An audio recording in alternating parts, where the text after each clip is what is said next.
Hey there. Ready to break down Graham Stephan's 10 steps to real estate success? Absolutely. We're doing a deep dive into his beginner-friendly guide, and trust me, it's way more than just watching a YouTube video. Yeah.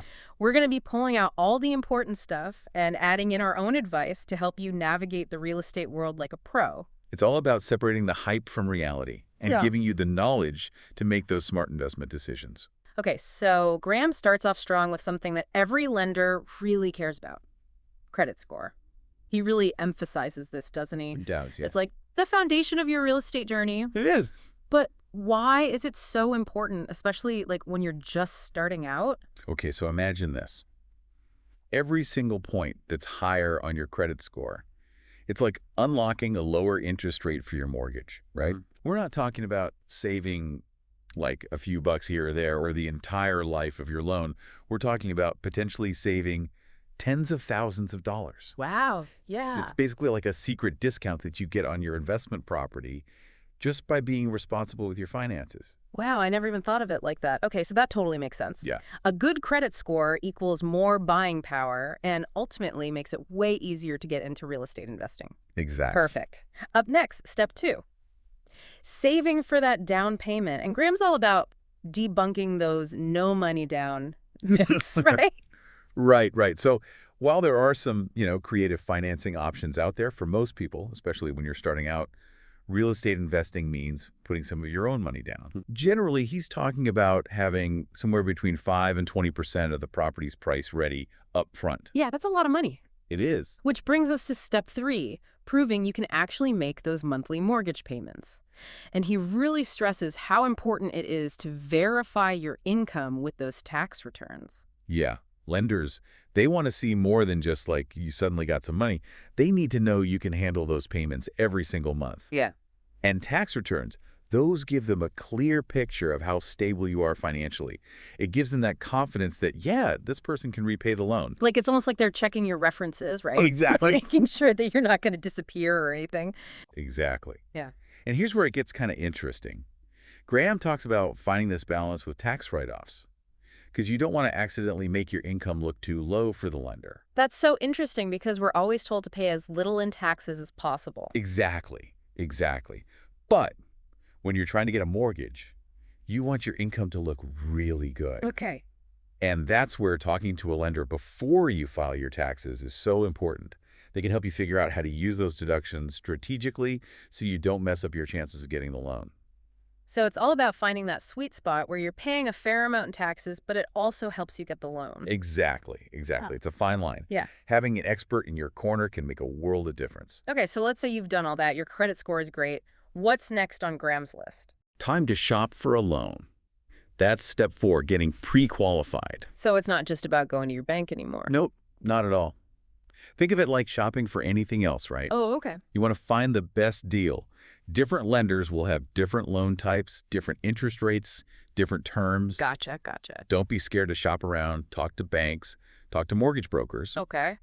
And the best part, you can usually do all of this really quickly without it even affecting your credit score. So it's all about comparing what everyone's offering and finding that loan that fits what you want to do. Exactly. And while, yeah, a conventional mortgage, that might be the most common one you see. Right. There are other options, like FHA loans. They're awesome for first-time buyers because you don't need as much money down. Or there are VA loans.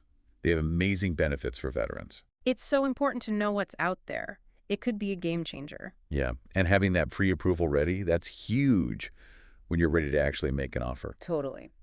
And speaking of offers, that takes us to step 5, which Graham says is not just about, browsing listings. Right. It's about really diving into market research. He talks about finding those areas that are undervalued but have the potential to really grow. It's like finding hidden treasure or something. How do you actually do that? Like, how do you find those hidden gems? It's kind of like being a real estate detective, right? Okay. You're looking for little hints that an area is about to take off. Okay. Like, are new businesses popping up? Is there a park or a community center being built? Those are all signs that people are interested in that area. And that means property values are probably going to go up. So it's not just about the actual house itself, but about where it is and what's happening around it.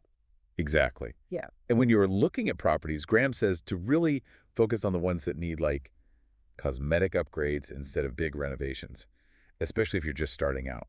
That makes sense. Less risk, right?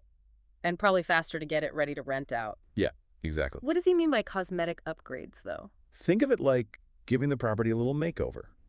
Fresh paint, some new fixtures, maybe some landscaping. Right, right. That kind of stuff can really make a difference in how much the property is worth. Yeah. And you can usually do it without spending a ton of money. So it's about finding a place that's got good bones. It just needs a little sprucing up. Exactly. Now, once you've found some places you like and you're ready to make a move, that's when step 6 comes in, making an offer. This is where it gets real. What are some of the mistakes that people make here, especially if they're new to this whole thing? I'd say one of the biggest ones is letting their emotions take over. It's easy to fall in love with a place, Yeah. but you got to remember your budget and what you're ultimately trying to achieve. Yeah. Graham talks about how he lost out on a bunch of properties early on because he knew what he was willing to pay and he wouldn't budge. So being patient is really key. Absolutely. Yeah. It's about finding that balance, being competitive with your offer, but also not overpaying. Right. Now, let's say your offer gets accepted. Congrats. But the due diligence process is just starting. That's step 7. And Graham is really big on not skimping on inspections. Yeah. He even talks about bringing in contractors to get estimates for specific things, which seems like a lot of work. Why is that step so important? Think of it like this. You're basically getting a full health checkup for your investment. A good inspector can find problems that the seller might not even know about. Oh, wow. Like problems with the foundation, bad wiring, plumbing issues, stuff that could cost you a fortune down the road. Getting those contractor bids up front, it gives you a really clear idea of what you might have to spend on renovations so you're not caught off guard later. So it's all about minimizing risk, right? Making sure you know exactly what you're getting into. Exactly. And once those inspections are done and you're happy with the property, it's time for step 8, the closing. This is where all the paperwork comes in, right? Appraisals, loan documents. It's not exactly as exciting as they make it seem on those house hunting shows. Tell me about it. But even though it's not the most fun part of the process, it's super important to stay organized, answer any questions your lender has, and don't be afraid to ask if something doesn't make sense. Right. They're putting the finishing touches on your loan, making sure everything's good to go so you can officially become a homeowner. It's like the final stretch of a marathon. Yes. You can see the finish line, but you got to keep pushing. Exactly. And then, once you've crossed that finish line and the keys are in your hand, it's on to step 9. Renovations. This is where you can really get creative, make the property your own, right? It is. Graham talks a lot about how important it is to find good contractors. Any advice on how to do that? Honestly, word of mouth is the best.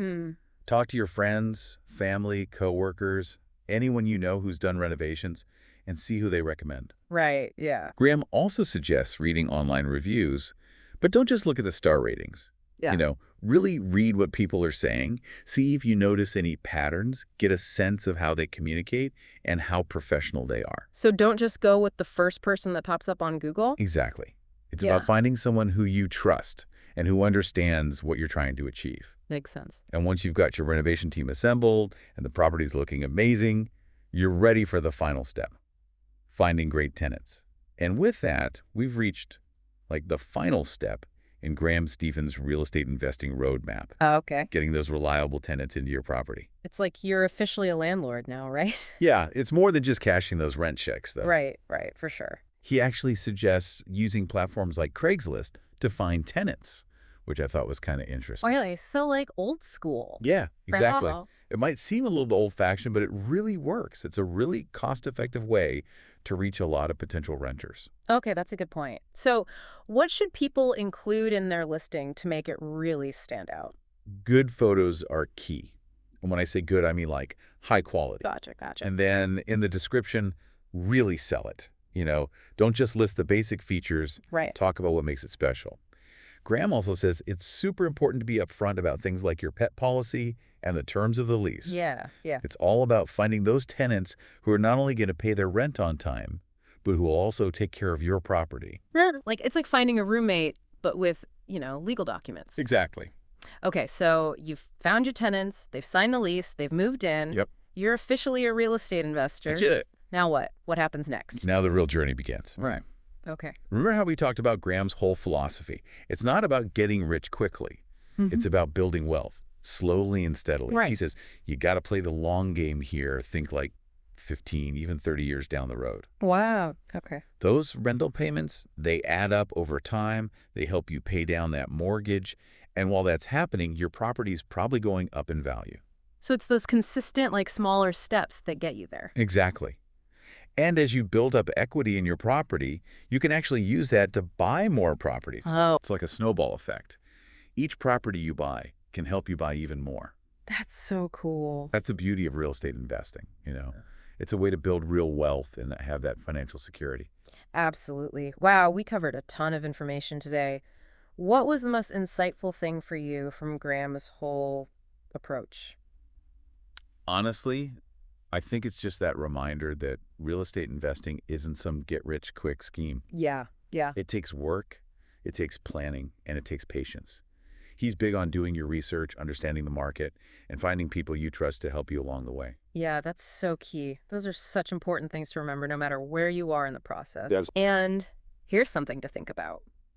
While we focused on those more traditional long-term rentals today, there's a whole other world of short-term rentals out there with platforms like Airbnb, that has its own set of opportunities and challenges that could be a whole deep dive on its own. Totally. Until then, happy investing, everyone.